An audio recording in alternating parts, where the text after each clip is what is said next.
Bom, gente, a gente vem falando durante o semestre aí bastante, né, dos sistemas residenciais, e a gente viu em aulas anteriores que tanto a gente pode fazer um sistema, quando a gente tratou dos protocolos, né, de automação, tanto a gente pode ter um protocolo cabeado, né, ou protocolos híbridos, né, como o KNX, por exemplo, que é um protocolo bastante importante hoje dentro da automação residencial, com grandes fabricantes como Schneider, por exemplo, e dentre outros grandes aí que atuam com o protocolo KNX. Mas também é possível fazer sem fio, né? Eu posso ter uma topologia totalmente dentro de um protocolo Zigbee, Z-Wave, ou até protocolos proprietários, né, por radiofrequência dentro de uma residência. De qualquer forma, né, seja um protocolo totalmente cabeado, ou seja um protocolo sem fio, o que a gente vai tratar hoje vale, né, para os dois casos. E vale, inclusive, para residências que não têm automação, né, que não são exatamente automatizadas. Então, essa parte de cabeamento estruturado, lógico, se você tem um sistema, se você está optando por um projeto cabeado, isso aqui faz mais sentido ainda. Né? É mandatório que você tenha uma residência com uma infraestrutura de cabeamento estruturado. Se você está optando por um protocolo não cabeado, um protocolo, por exemplo, totalmente wireless, né? Zigbee, Z-Wave ou outros protocolos, ainda assim, né, é possível ou é recomendável que você tenha uma infraestrutura de cabeamento estruturado para integrar equipamentos. Né? A gente sabe que isso é necessário. Vamos ver por quê, né? Bom, o cabeamento estruturado residencial, na verdade, ele vem substituindo, ou ele já substituiu, o antigo projeto telefônico das residências. Até alguns anos atrás, aí, ou já tem talvez depende do local, né? É, principalmente nos grandes centros, onde o suporte de celular, o atendimento da telefonia celular é maior, a, a infraestrutura ou a necessidade de você ter um telefone residencial e, por consequência, você ter uma infraestrutura projetada dentro de casa se tornou muito menor. Então, hoje, poucas as pessoas que têm, né, um telefone fixo ligado em casa.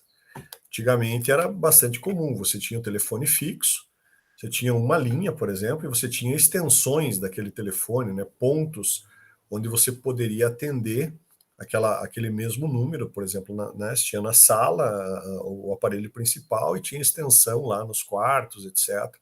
Então você tinha uma infraestrutura de eletrodutos e fiação telefônica pela casa. O cabeamento estruturado substituiu essa questão da infraestrutura de telefonia fixa. E hoje ele é fundamental. Né? A gente sabe que para quem utiliza seja computador, laptop, dentro de uma residência, ok, você pode ter um roteador sem fio enviando dados? Pode. Né? Pode, e a maioria de nós tem isso. Porém, à medida que você tem uma residência um pouquinho maior, às vezes até em apartamentos pequenos, por causa das paredes, etc., você tem uma perda de sinal, né? O sinal fica fraco em determinados ambientes. Então, ou você tem que colocar um ponto que distribua melhor esse sinal, mas até o roteador tem que chegar via cabeamento, via um cabo de rede, Mas também a gente tem outros equipamentos hoje, por exemplo, uma TV, para eu estar usufruindo aí da velocidade de uma internet. É bom que os equipamentos, TV, laptop, computador, desktop, todos estejam ligados via cabo. O aproveitamento do meu sinal de internet é muito maior, você não tem perdas, né? Então, nesse sentido, se torna bastante importante o cabeamento estruturado residencial. A ideia do cabeamento é que ele deve ser capaz aí de suportar, então, tanto as necessidades atuais, que é essas que a gente está citando, como atender satisfatoriamente aí a demandas futuras. Então, com a entrada do 5G, da internet das coisas, essa demanda por dados em equipamentos deve só aumentar. Conceitualmente, o cabeamento residencial deve ser tratado, então, como uma distribuição interna de cabos, com o intuito de permitir a transmissão de sinais, garantindo flexibilidade a mudanças e longevidade em relação às novas tecnologias, como o 5G, por exemplo, né, ou como a entrada da internet das coisas dentro das residências. Né? Então, longevidade em relação às novas tecnologias, conveniência e conforto. Bom, então, alguns dos motivos atuais aí, né? Home office, né? A gente precisa, isso se popularizou, já vinha com uma grande força, mas durante a pandemia isso aumentou. Questão de você estar trabalhando em casa, você ter a necessidade de ter uma internet banda larga boa e que você possa acessar, efetivamente transmitir os dados e aproveitar a velocidade dessa tua internet. A demanda por sistemas de multimídia e vídeo, né, vídeo sob demanda, como Netflix e outros serviços de streaming, serviços de biblioteca virtual, a própria questão da indústria de segurança, né, como redes de CFTV, né, de circuito fechado de TV, para eu estar monitorando à distância a minha residência. Sistemas de automação residencial, como a gente já tem citado aqui, para comando remoto de cargas.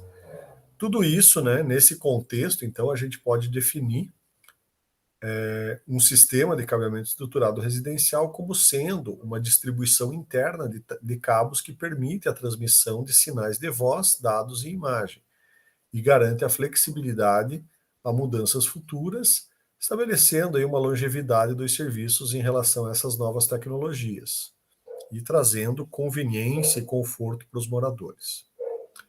Ok. E que elementos, então, né, o que faz parte dessa infraestrutura? Além dos eletrodutos, eu vou ter aqui os cabos de pares trançados. Então, o cabo mais comum, né, é o cabo UTP, né, que ele serve tanto para redes de voz e dados. O TP é esse cabo que todo mundo conhece aí, geralmente ele tem cor azul, a maioria dos casos a capa dele é azul, mas não necessariamente, né? Pode ter outras cores.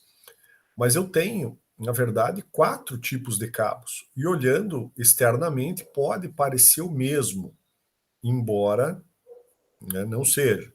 Então, o mais comum é o cabo U/UTP, que ele é chamado, né, o pessoal costuma chamar de cabo UTP somente. Esse cabo mais comum é um cabo sem blindagem, né? Ou seja, o Unshielded Twisted Pair, né? Então, ele é um cabo trançado, é um par trançado não blindado. É o mais aplicado para sistemas residenciais e também para sistemas comerciais aí, é o que mais a gente encontra. Dentro, né, da categoria de cabos UTP, a gente tem no mercado, né, algumas opções. Na verdade, no mercado, efetivamente, você não vai achar, muito dificilmente você acha categoria 3 e categoria 5. Categoria 5 talvez. Categoria 3 realmente você não vai mais encontrar no mercado. O mais comum hoje é o categoria 5E. mas eu tenho já no mercado também, se você for comprar, geralmente você vai encontrar o 5E e o categoria 6. Então, e tenho também, já existe, né? Porém é um pouco mais difícil de encontrar, categoria 6A e bem mais difícil categoria 7. Porém, são cabos que os fabricantes fabricam e disponibilizam no mercado de alguma forma. Embora aqui 5E e 6. O que são as categorias? Categoria, ela leva em conta, né, principalmente a taxa de transmissão e a largura da banda. Então vejam, categoria 5, ele consegue ter uma taxa de transmissão de até 100 megabits por segundo. Já o categoria 5E, ele chega até a 1 gigabit por segundo. Então você vê que é 10 vezes maior a taxa de transmissão. E o categoria 6, aí você já tem um produto melhor, né? Ele vai acima de 1 gigabit por segundo e uma largura de banda de 250 MHz. Então isso funciona, né, como o exemplo que mais costuma se aplicar é como se fosse uma rodovia, né? Se você tem uma rodovia de pista simples, você consegue trafegar alguns carros por segundo lá, ou por minuto, ou por hora. Se você tem uma rodovia, né, de 5 pistas, você trafega muito mais, né, muito mais carros com segurança. Então aqui isso está relacionado à largura de banda, como se fosse o número de pistas, né, e consequentemente a taxa de transmissão. Voltando aos cabos, então o cabo UTP sem blindagem, depois eu tenho o FUTP, que ele tem uma blindagem global sobre todos os pares trançados, né? Ali eu tenho, acho que são 3 pares trançados, então o FUTP ele tem uma blindagem global em volta de todos os pares e sem blindagem individual, e é o mais comum cabo entre os blindados. O SFTP ele tem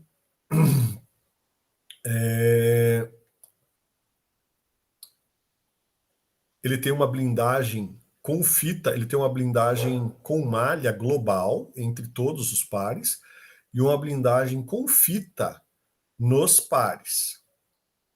E o FTP, que seria, digamos assim, o melhor, com maior qualidade de cabo blindado, para aplicações muito agressivas em termos de ruído eletromagnético e ambientes industriais com forte interferência. Então ele tem uma blindagem global e também nos pares, ambas com fita, né, com uma fita metálica. Então isso traz uma qualidade de blindagem muito superior. É lógico que sempre que se trabalha com qualquer cabo blindado, seja UTP, seja cabo coaxial, é importante lembrar que não faz sentido nenhum você ter um cabo blindado se você não aterrar essa blindagem. Se você tiver algum cabo que seja blindado, ele já é blindado porque você está dentro de um ambiente de ruído eletromagnético. E a blindagem serve justamente para que você conduza, né, a tensão. A gente conhece a lei de Faraday, que diz que se eu tiver um condutor imerso num campo magnético variável, surge nele uma tensão induzida. E se ele for um circuito fechado, surge uma corrente induzida. Bom, se eu coloco um condutor como um cabo de par trançado dentro de um ambiente com ruído eletromagnético, como um ambiente industrial, por exemplo, eu vou ter induzido nesse cabo de dados uma corrente. Por consequência, eu vou alterar os dados, né? Porque os dados circulam ali em impulsos de tensão muito baixos. Então, eu preciso blindá-los. Porém, se eu blindar o cabo, se eu usar um cabo blindado, mas não aterrar essa blindagem, na verdade eu estou colocando algo como se fosse uma antena, né? Eu só vou potencializar, né, vou ajudar cada vez mais com que essa indução circule ali na blindagem e aí não tem efeito a blindagem. Então, lembrar sempre que quando eu estou trabalhando com cabos blindados, eu preciso aterrar essa blindagem. Conectores do sistema de cabeamento estruturado residencial, ou de cabeamento estruturado de qualquer forma. Existem duas normas, tá? São normas americanas dos fabricantes de produtos de automação. Essa norma já é bastante antiga, mas ela é internacionalmente reconhecida, que é a EIA-TIA 568. Aí eu tenho o padrão 568A e 568B. Então, essa norma ela prevê duas montagens para os cabos, que é a denominada o T568A e T568B. A T568A usa uma sequência conforme está aqui na figura, né? Então, para você crimpar o conector, você tem que colocar, né, uma sequência. Você usa o verde e branco, depois o verde, laranja, o branco e laranja, o azul, azul, laranja, branco e marrom, né? Obviamente dos dois lados. Já o 568B ele usa branco e laranja, laranja, verde, né? Muda a sequência. Qual que é o mais utilizado? Não tem assim, né? O pessoal usa as duas formas. O que é importante é que a minha instalação seja padronizada, obviamente. Eu não posso ter conectores e cabos, né, numa parte da instalação com um conector e outra parte com outro, senão isso vai dar problema, né? Principalmente a troca de cabos entre conectores e tal, isso vai acabar dando um certo problema. É preciso também, bom, o conector, todo mundo conhece, é o conector RJ45, esse conector de acrílico. Ele é de acrílico porque isso facilita a crimpagem. Então, você tem um alicate crimpador, que é específico para isso. Você descasca essa fiação, coloca na sequência, e como ele é acrílico, você consegue checar se ele está na sequência, na hora de colocar ali, se ele não mudou. Às vezes, né, é fácil, na hora de crimpar, um dos pares entrar por um ponto errado aqui de crimpagem e acabar crimpando numa sequência errada, depois o cabo não funciona. Eu tenho, né, veja que isso aqui, esse conector, ele é diferente do RJ11. O RJ11 é um conector de mesmo tamanho, mas ele tem somente dois terminais aqui, que seria aquele conector para cabos telefônicos, para fiação telefônica. Então, embora seja o mesmo tamanho, o RJ11 é totalmente diferente do RJ45. Para cabos blindados, usa-se esse aqui da figura, né, que são conectores metálicos e a própria, na hora da crimpagem, o alicate crimpador, ele aterra, né, ou ele conecta a malha do cabo de rede, ao conector. E, né, se a instalação estiver correta, a massa no próprio conector vai estar em contato com a massa do rack, e esse rack estando aterrado, né, você está conectando, então, a malha de aterramento do cabo à terra. Essa aqui é a lógica. Eu tenho ainda, é preciso prever dentro de um projeto as tomadas, tá? Então eu tenho tomadas com um ponto de RJ45 e com 2 pontos. Essa de 2 pontos é bastante interessante porque você vai passar 2 cabos de rede aqui, mas é interessante porque você pode, vindo de um rack telecom, né, de um painel, né, a gente residencialmente, a gente costuma chamar isso de painel de conectividade, o quadro de conectividade. Você vai vir com dois cabos de redes diferentes e você pode ter, por exemplo, um ponto de voz e um ponto de dados, né? E com o aumento aí que a gente espera bastante grande da necessidade de equipamentos estarem conectados à internet, isso se torna cada vez mais interessante. Mas é possível você ter também uma tomada com só um ponto de rede. Eu tenho também os patch cords. Os patch cords são esses cabos que vêm já montados do fabricante, que são pequenas extensões ali de até 2 metros, que conectam o ponto de trabalho, o que a norma chama de ponto de trabalho, que é a minha tomada, com o meu equipamento final. Dentro desse ambiente de cabeamento estruturado, então, é importante a gente citar outros, não só o cabo UTP, mas também os cabos coaxiais, né? Os cabos coaxiais ainda têm o seu papel dentro de uma instalação residencial.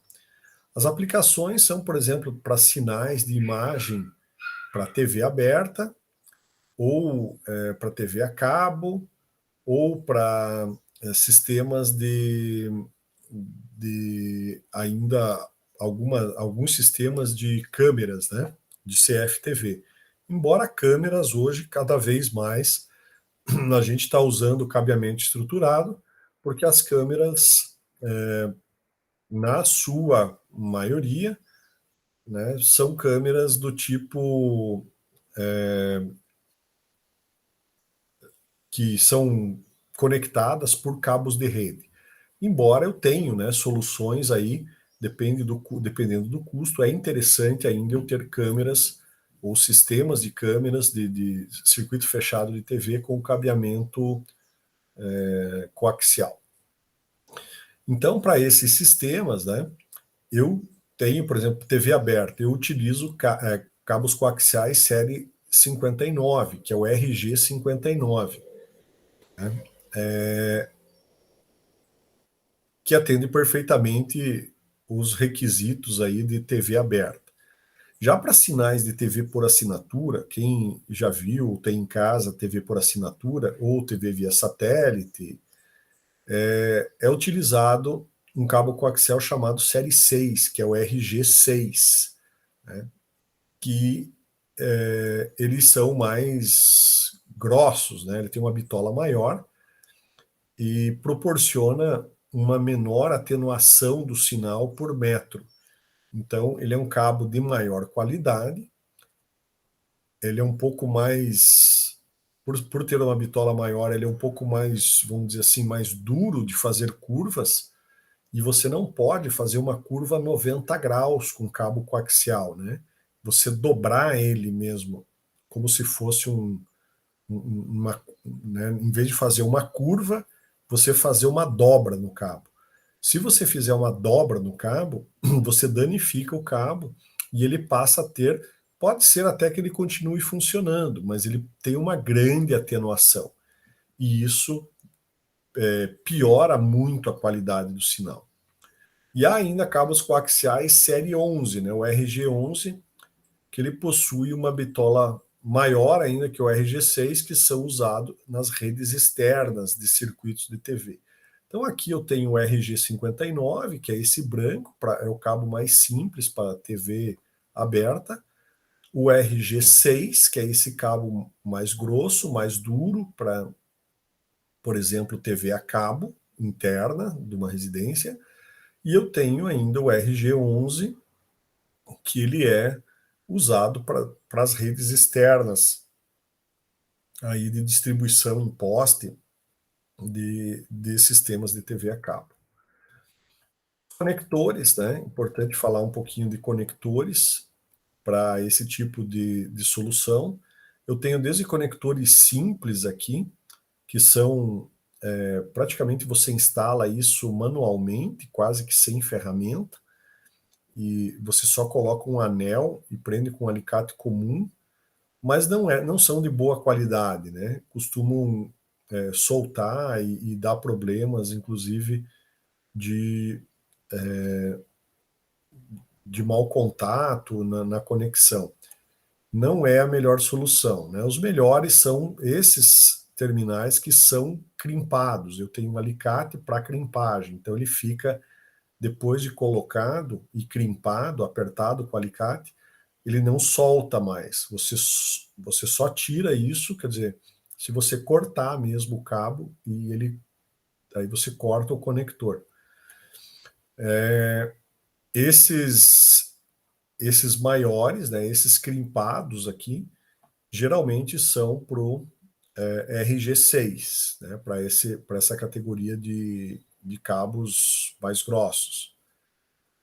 E eu preciso prever onde eu vou colocar pontos de saída para, seja uma TV, seja uma câmera. Eu preciso prever pontos de saída para conexão, então, de cabos coaxiais. Esses conectores hoje são modulares, eu encaixo numa tomada, numa caixinha 5 por 10 centímetros ou 4 por 2 polegadas, e isso tem que estar previsto dentro da minha infraestrutura. Eu tenho ainda divisores de sinal, que podem ser utilizados dependendo do projeto. Então, a distribuição de sinal UHF, CATV ou de TV satélite para os diversos pontos de TV instalados.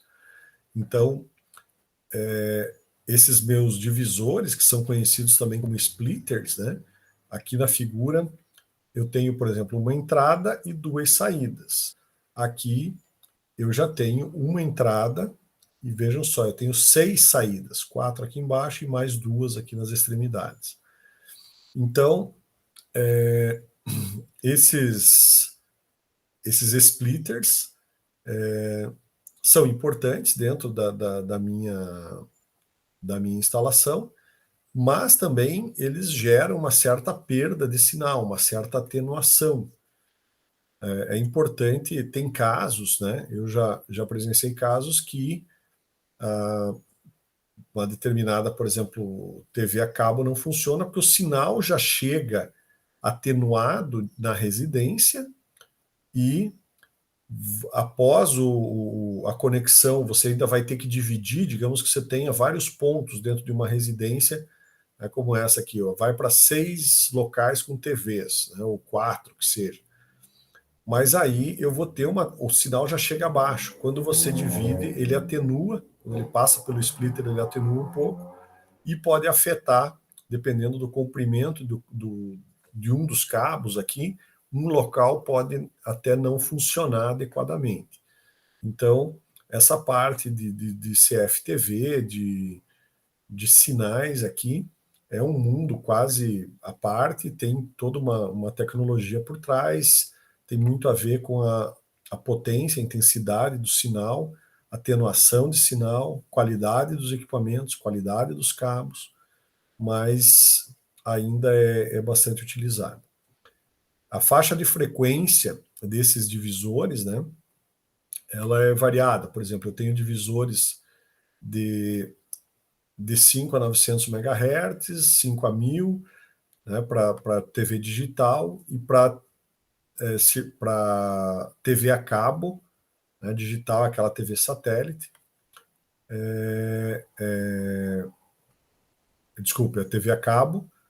E para TV satélite, né, essa que eu tenho antena, a mini parabólica, a frequência tem que ser diferente. Então é de 900 a 2.400 MHz.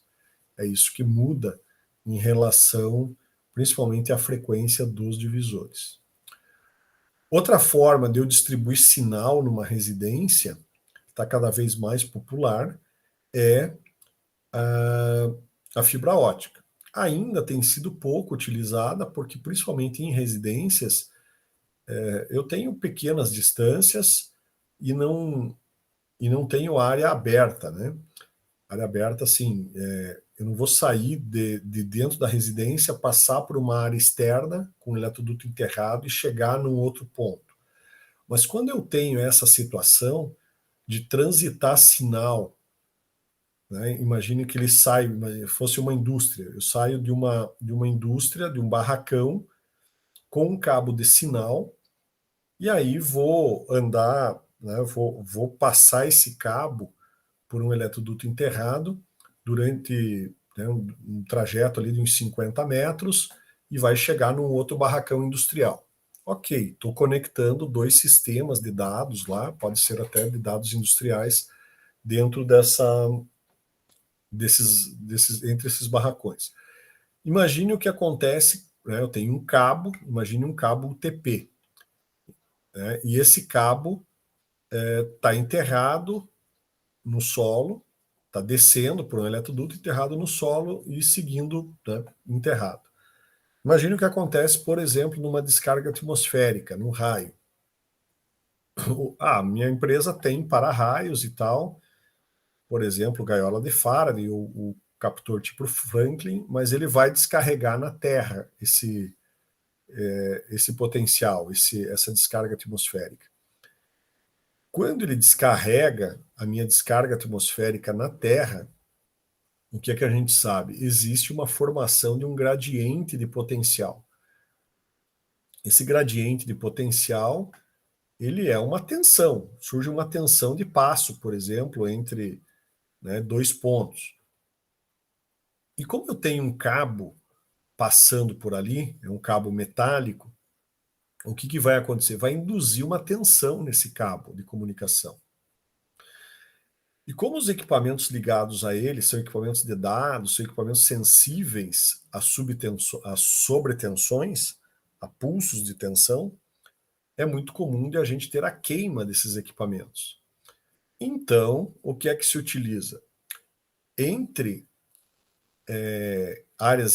entre duas áreas internas, quando eu estou passando por uma área externa, é muito comum de se interligar qualquer sinal de dados via fibra ótica. Porque aí você passa o teu cabo de rede por um conversor de sinal, um conversor do tipo cabo para fibra, e depois você, né, atravessa todo o trecho externo por fibra, chegando no outro painel onde vai chegar a comunicação, você muda de fibra para cabo e volta para, né, a se comunicar, conectar com o conector RJ45 por cabo. Porque a fibra é totalmente imune à tensão, né, a picos de tensão. É um sinal de luz, então ela não é afetada. No final das contas, não é um par metálico que vai induzir uma subtensão. Então, essa é uma grande motivação de se utilizar fibras óticas, por exemplo, para áreas externas. É lógico, além da grande taxa de transmissão que a fibra ótica, né, permite. Então, residencialmente ainda é menos utilizado, mas é possível, né? Já tem aplicações bem robustas, né, de sinais de áudio digital em equipamento de home theater, por exemplo, como um protocolo chamado Toslink, que é o Toshiba Link, e é uma aplicação específica para equipamentos de áudio e vídeo.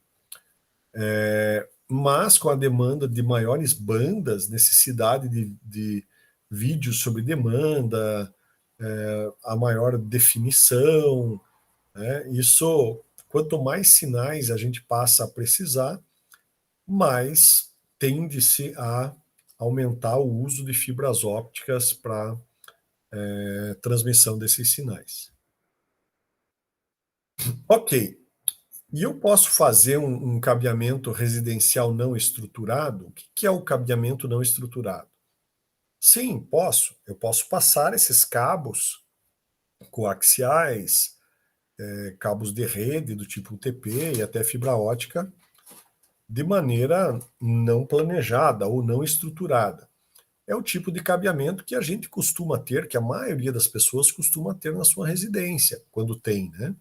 Ele é feito sob demanda, somente nos pontos ativos. Então, você tem uma chegada de de fibra ótica ou de cabo coaxial, né, para ter o aparelho de internet. Daquele ponto, ali você instala um roteador.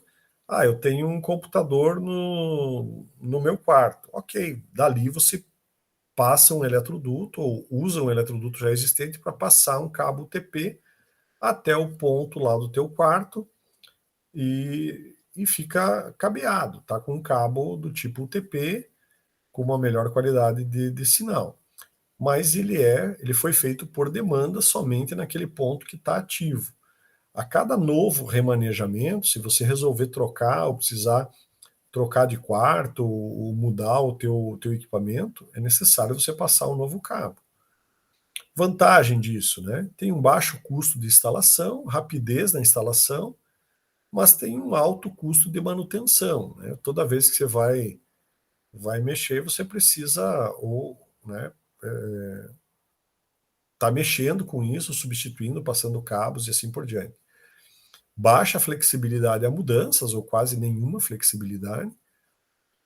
Geralmente tem falta total de documentação, quer dizer, não existe projeto, o pessoal passa e depois, ok, está lá, mas ninguém sabe por onde está passando essa fiação, onde está essa infraestrutura. E essa infraestrutura é insuficiente, né, para acomodar expansões, para novos equipamentos, justamente pela baixa flexibilidade. O cabeamento estruturado, bom, ele, como a gente falou, visa atender necessidades atuais e futuras. Permite o remanejamento, por exemplo, de um ponto de voz, dados ou imagem, apenas remanejando o cabo naquilo que a gente chama de patch panel, né? O patch panel é esse equipamento aqui, né? Eu tenho um patch panel onde todos os cabos, né, vão chegar aí nesse patch panel. Então, se eu quiser, por exemplo, trocar um cabo que é de voz para dados, eu só o cabo UTP está chegando, vai estar conectado num desses conectores.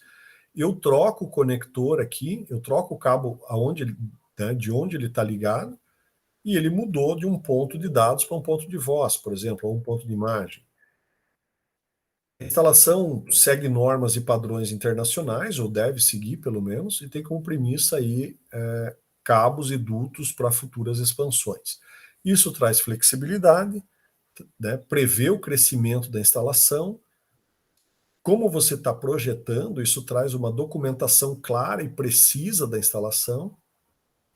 A instalação, né, por consequência, é mais demorada do que o cabeamento não estruturado, lógico, você está fazendo toda uma infraestrutura e passando cabos já prevendo ampliações futuras, e o custo tem um custo inicial mais alto. Mas, lógico, isso é muito parecido com o que já se fazia em termos de projeto de telefonia. Na telefonia também, você fazia a infraestrutura de eletrodutos pela casa, deixando pelo menos um ponto de telefone fixo, né, um ponto para cada quarto, mais um ponto ou dois pontos para ligar na sala. Eventualmente, você tinha até um ponto na cozinha, dependendo do projeto. O que a gente não tinha, né, no projeto telefônico eram os equipamentos passivos, né, ativos ou passivos do meu sistema. Na telefonia era somente infraestrutura de tubulação e fiação telefônica. Aqui não, aqui a gente tem algumas coisas a mais, que são equipamentos passivos, por exemplo. O que são equipamentos passivos? Tudo aquilo que não necessita de alimentação elétrica para operar. Então eu tenho os chamados patch panels ou voice panels. Voice panels seriam os mesmos patch panels, só que ligados, né, à parte de voz, de infraestrutura de voz. Eu tenho patch panels tipo F, que são esses aqui para cabos coaxiais, as tomadas RJ45, os splitters, né, os divisores de sinal, e assim por diante. Eu tenho também equipamentos ativos, né? de voz, dados e imagem, que são todos aqueles equipamentos que necessitam de alimentação elétrica para estar funcionando. Por exemplo, são menos comuns, mas centrais telefônicas PABX, switches, os switches são roteadores, né? Os switches, roteadores, telefones, computadores, etc. São todos equipamentos que eu vou conseguir atuar sobre eles.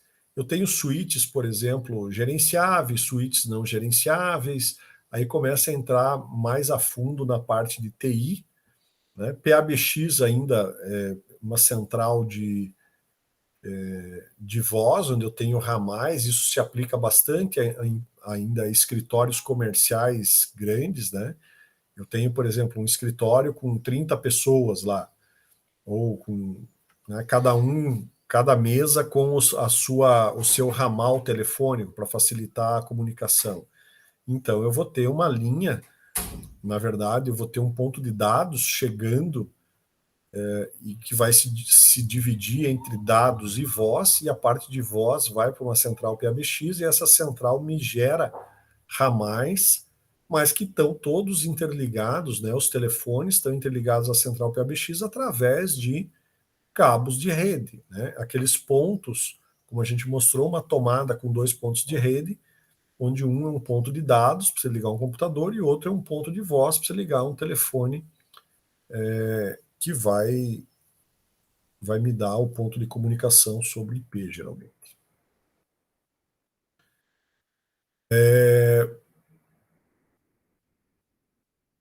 Aqui a gente já comentou essa parte do UHF, né? Que é possível a gente ter dentro de uma residência. Sobre. A gente falou disso quando falou dos protocolos, né? Então, que é possível a gente ter a transferência de dados via sinal de UHF. Aqui eu vou atualizar essa apresentação, porque isso a gente já tratou na aula lá de protocolos de comunicação. Mas o importante é a gente ter em mente esse conceito de manobra, chamado cross-connect. O cross-connect ele é justamente o que a grande vantagem de você ter um sistema de cabeamento estruturado é a flexibilidade. Quando você utiliza, né, imagine o seguinte: eu tenho aqui, por exemplo, um sistema todo onde eu tenho telefones, né, os pontos de trabalho, os pontos de utilização. Eu tenho um ponto de dados ligado a um computador, eu tenho um ponto de voz ligado a um telefone, eu vou ter um patch panel aqui, RJ45, e nesse patch panel, tá, então estão chegando todos os cabos de rede que eu projetei, né, por eletrodutos, chegando até os pontos de utilização. Neste patch panel está ligado um switch, por exemplo, que está me trazendo os dados. Eu estou ligando a minha internet através do switch. E eu tenho uma central PABX, por exemplo, com um voice panel aqui de ramais, ligando neste ponto, né, por exemplo, também no meu patch panel. Ok, se em algum momento eu quiser trocar, por exemplo, esse ponto que é telefone, ele é voz, eu quiser trocar para um outro ponto de dados, basta eu chegar aqui no patch panel, tirar o conector RJ45 de um ponto de voz e colocar ele num ponto de dados. Pronto, ele está conectado agora não mais com o sistema de voz, mas ele está enviando dados. Então é um sistema que permite uma flexibilidade muito grande, desde que esteja, né, instalado, né, e bem projetado. O mesmo conceito de manobra pode ser aplicado para cabos coaxiais através de patch panels tipo F. Então eu posso ter aqui, por exemplo, uma antena UHF para pegar sinal aí, né, de uma TV digital hoje de uma TV aberta digital. Eu posso ter a entrada de uma TV satélite ou TV a cabo, entrando num patch panel tipo F. E do patch panel tipo F também, via cabo coaxial até o ponto de trabalho, eu vou estar ligando, por exemplo, a uma TV digital ou através de um decodificador até uma TV a cabo. Ah, eu quero trocar esse ponto aqui que estava na TV a cabo e jogar uma TV aberta aqui direto. É só eu trocar o ponto onde está conectado aqui no patch panel tipo F, né, o meu conector de cabo coaxial. Então, isso me traz, no projeto de automação, uma coisa importante, que é chamada de centro de conectividade de sistemas, né? Então, esse centro de conectividade, na verdade, deixa eu mostrar uma foto aqui, é um painel, nada mais é do que um painel, que ele não é elétrico, na verdade, ele possui uma alimentação elétrica aqui, normalmente, esse é um dos modelos, aqui foi instalado um filtro de linha, com, né, a possibilidade de 5 tomadas aqui, 5 ou 6 tomadas para você conectar os equipamentos. E dentro desse centro de conectividade, você vai chegar aqui com o teu com a tua conexão de internet, seja ela via fibra, via cabo da concessionária, vai colocar o teu modem, roteador, você vai colocar aqui, instalar alguns patch panels com RJ45, o patch panel tipo F, divisores de sinal para cabo coaxial e assim por diante. E tudo na tua instalação vai derivar deste painel. Então, todos os eletrodutos vão sair desse painel, eletrodutos para cabos de rede, eletrodutos para cabos coaxiais, ou qualquer outro dispositivo de sinal que você venha a ter, aí você centraliza aqui, às vezes até o interfone ou alguma coisa assim você pode jogar aqui dentro. Então,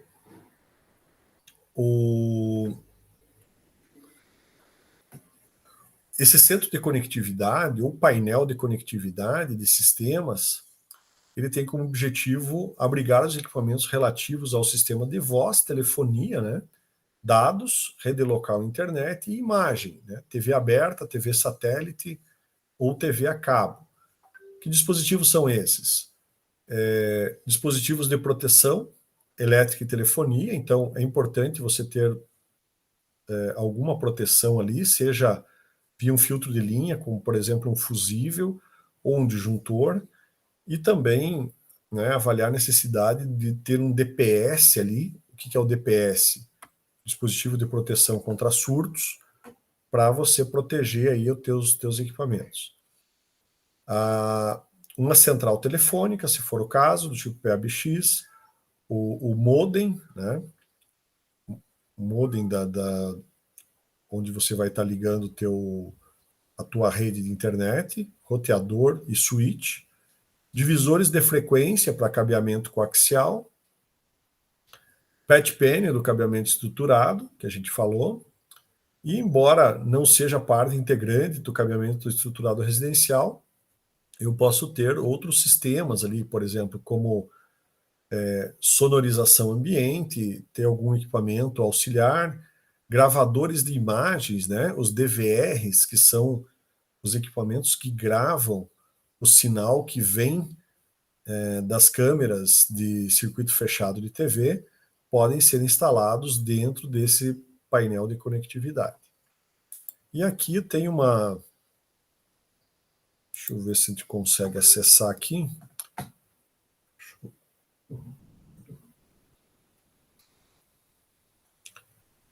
Vou compartilhar a tela com vocês aqui. Esse site é um site de um fabricante grande de quadros. Eu já falei, quando a gente falou de quadros, eu mostrei para vocês alguns vídeos. Eu vou colocar esse videozinho, ele é rápido aqui, é da Dalbotec, uma empresa de São Paulo, que é especializada em fabricação de quadros para automação residencial. Vejam só. quadros de conectividade dos sistemas está sendo fornecido para uma construtora, para 26 apartamentos, apartamento tipo, receberá esse quadro, onde aqui teremos 24 pontos de cabeamento balanceado, UTP, e 16 pontos de cabeamento coaxial. Entrada para 4 linhas telefônicas e 2 serviços de TV coaxial. Um espaço suficiente para acomodar bem os equipamentos de rede, distribuição de vídeo e também para o PABX. Né? Os quadros já estão montados aqui, sendo preparados, todos os materiais já estão aqui dispostos e a montagem está sendo efetuada em série.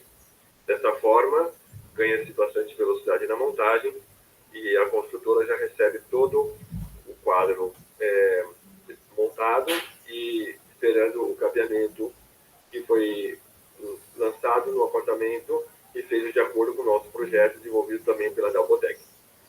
É um exemplo de como a construtora pode fornecer aos seus clientes uma solução de voz, dados e imagem de uma maneira muito simples e prática.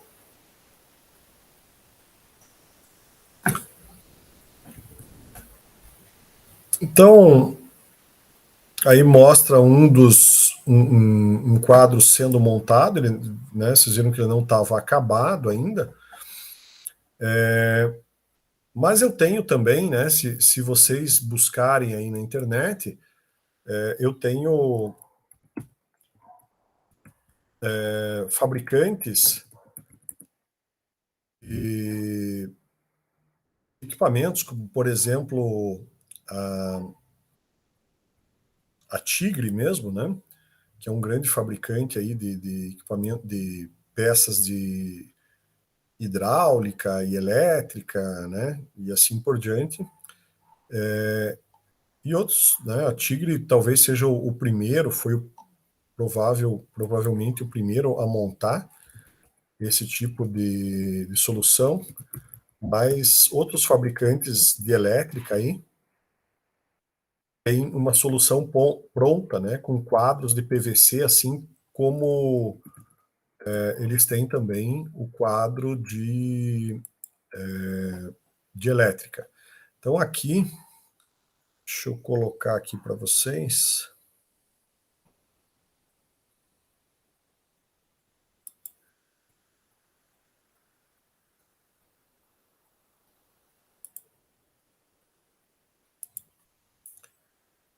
Vejam só, essa aqui é uma venda do Mercado Livre.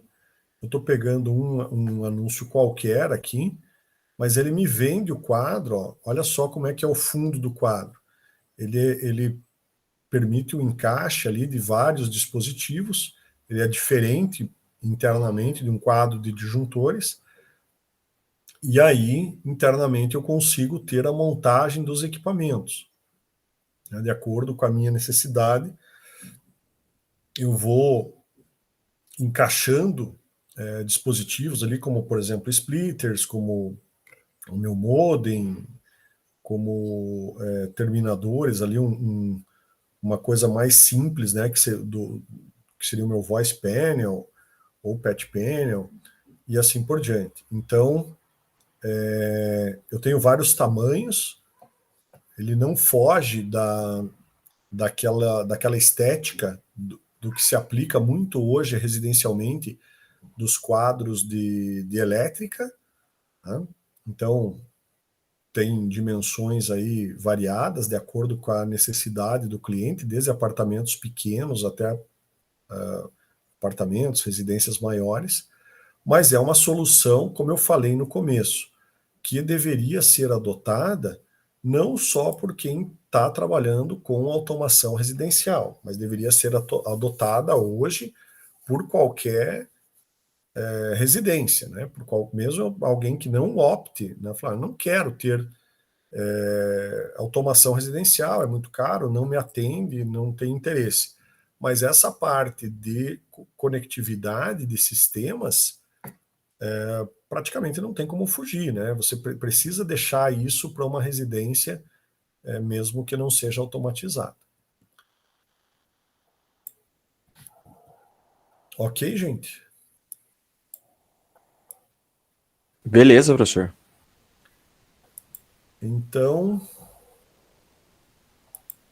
peraí. Aqui, só voltando, ele tinha travado a minha apresentação, mas aqui mostra, né, voltando à figura que eu já tinha mostrado, está mostrando aqui um exemplo de um quadro montado. E aí é importante citar as normas, né, que a gente tem para balizar aí esse tipo de instalação. Então, a nossa... Opa, cliquei aqui. A norma mais importante para a gente seria a 16264 de 2014, que trata justamente de cabeamento estruturado residencial. Tem outras aqui, né, como a EIA-TIA 570C, que é uma norma americana para padrão, é um padrão de cabeamento estruturado residencial. Foi muito utilizada até surgir em 2014 a 16264. E eu tenho a ISO IEC 15018 de 2004, que é Generic Cable for Homes, né? Também para cabeamento, é uma norma IEC internacional para cabeamento estruturado residencial. Também pode ser utilizado. E muita gente pensa, fala, não preciso, né? Eu tenho um apartamento pequeno, vou fazer só um sistema, vou transmitir sem fio aqui, vai atender a tudo sem fio. Bom, a infraestrutura para rede sem fio também é importante pensar dentro, né, desse contexto todo aí. O sem fio, mesmo numa residência que tem o cabeamento estruturado residencial, ela tem o seu papel importante, é lógico. Ela tem a função de complementar, né, de ser complementar ao cabeamento estruturado. Então, você vai ter lá, por exemplo, tablets, smartphones, laptops, etc., que não vão estar conectados via cabo, né? Então, você precisa, principalmente em residências maiores, distribuir esse sinal sem fio por toda a residência. Eu tenho uma área de piscina. É impensável que você tenha que conectar alguma coisa via cabo. É óbvio, né? Uma área externa, uma área... Você vai querer ter... na verdade, hoje, por toda a casa, você vai querer ter um bom sinal sem fio. Você está acessando com o teu smartphone e assim por diante. Então, é importante ter os access points, né? Os pontos de acesso à rede sem fio. Mas esses access points, que ele pode ser, por exemplo, um ponto na parede, geralmente um ponto alto ali a 2,20 m, ou mesmo no teto, né? Ele fica ali realmente na laje ou no forro de gesso, né? Então, esses pontos de acesso, eles vão estar ligados a um cabo de rede e vão espalhar esse sinal sem fio ali pela redondeza. Geralmente são tomadas instaladas a 30 centímetros do teto, né, sempre altos, e é importante deixar um ponto de tomada elétrica ao lado. Então, aonde você planeja a instalação do access point, deixar um ponto elétrico. No mercado, equipamentos com tecnologia PoE, né, Power over Ethernet, ou potência sobre Ethernet, que não necessita de alimentação. Que a alimentação, nesse esquema PoE, é o mesmo esquema de câmeras, né, PoE, que a alimentação vem já pelo cabo de rede. Então, elas não necessitam de alimentação, mas são mais caros e menos comuns em aplicações residenciais. Ok, gente? Então, essa é a parte aí que acho que estava faltando para a gente fechar o contexto de um projeto residencial. Eu vou parar a gravação agora e na sequência a gente vai falar, então, vai mostrar sobre um exemplo aí, ou alguns exemplos exemplo de uma casa, né, com o projeto.